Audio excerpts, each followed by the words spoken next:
بحر ظلمات میں دوڑا دیے گھوڑے ہم نے. ہماری ایک تاریخ ہے, اتہاس ہے کہ ہم دشمن سے کبھی ڈرے نہیں, اپنے دین میں ثابت قدم رہیں. وَلْيُحْسِنْ خُلْقَكَ, ساتھ ساتھ بتایا کہ اپنے کیریکٹر کو اچھا بنائے, اپنے کیریکٹر کو اچھا بنائے. مجھے بڑے افسوس کے ساتھ کہنا پڑتا ہے کہ معمولی ایک مثال آپ کو دیتا ہوں, کوئی بھی چیز بک کرتا ہوں, کوئی دوسری قوم کا ہوتا ہے, سیدھے گاڑی لا کے ٹھہرا دیتا, وہ ہمارا کوئی اپنا ہوتا ہے, اچھا کیش میں دیں گے, کہاں آنا, 1000 سوال کرے گا, اس کے بعد کینسل کر دے گا. مجھے بڑا تعجب ہوتا ہے. ہاں, کسی اور سے ہم کام لینا چاہتے, مسلمان ہیں, مسلمان اپنے معاملے میں پختہ ہونا چاہیے. معمولی ایک کام کرنے والا مسلمان ہے, یا الیکٹریشین ہے, اے سی ریپیرر ہے, یا کوئی اور کام کرتا ہے, مسلمان ہے, ارے اس سے اپنے عمیل کے ساتھ جس کا کام کر رہا ہے کیسے پرفیکٹ ہونا چاہیے.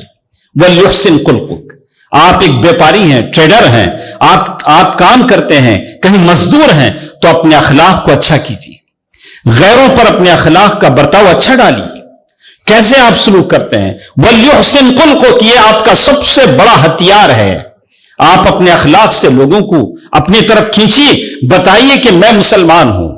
آپ کی ایمانداری, دیانتداری, ایسا بھی سننے میں آتا ہے کتنے ایسے مسلمان ہیں, انہوں نے ایسی مثالیں قائم کی کہ عقل حیران رہ جاتی ہیں, معلوم ہوتا ہے کہ یہ مسلمان ہے, اس کے اخلاق ہے. دوستو عزیزو, یہ 2 باتیں آپ اپنے پاس رکھیں. میرے نبی صلی اللہ علیہ وسلم نے کہا کہ ایک دین پر ثابت قدم رہیے, اور دوسرا اپنے اخلاق کو اچھا بنائیے. یہ آج کے زمانے میں ہمارے ہتھیار ہیں تاکہ ہم دوسروں پر اچھی طرح اثر انداز ہوں, ہمارا دین پنپے, اللہ تعالیٰ کی خاص رحمتیں ہمارے اوپر نازل ہوں. اللہ تعالیٰ عالم اسلام کے سارے مسلمانوں کی حفاظت فرمائے. اللہ تعالیٰ مسلمانوں میں حسن اخلاق عطا فرمائے. یا الہ العالمین, جو مسلمان پریشان ہیں, ظالموں کے شکنجوں میں ہیں, قیدوں میں ہیں, اور سلاخوں کے پیچھے ہیں, یا اللہ ان تمام کو آزاد کروانے کی وسائل فرما. یا اللہ ان تمام کو ان کے شکنجوں سے آزاد فرما. یا اللہ تو رحیم ہے, کریم ہے. یا اللہ تمام مسلمانوں پر رحم و کرم فرما, عفو درگزر فرما. یا اللہ جو مسلمان پریشان ہیں, تنگ دست ہیں, غریب ہیں, فقر و فاقہ میں ہیں, یا اللہ ان کو اپنے رحمت کے خزانے سے عطا فرما. یا اللہ جو لوگ بیمار ہیں, اپنی بیماریوں سے تڑپ رہے ہیں, یا اللہ ان تمام کو شفا عطا فرما. یا اللہ تو شافی ہے, تیرے رحمت کے خزانوں میں کوئی کمی نہیں ہے. یا اللہ ہمیں مانگنے کا ڈھنگ اور سلیقہ عطا فرما. یا اللہ جو چیزیں ہمارے لیے مفید ہیں وہ تمام چیزیں عطا فرما. یا اللہ ہم تمام کے مرحومین کی مغفرت فرما. آمین. صدق اللہ العلی العظیم. ونفعني وإياكم بالآيات والذكر الحكيم. إنه تعالى جواد ملك كريم بر رؤوف رحيم.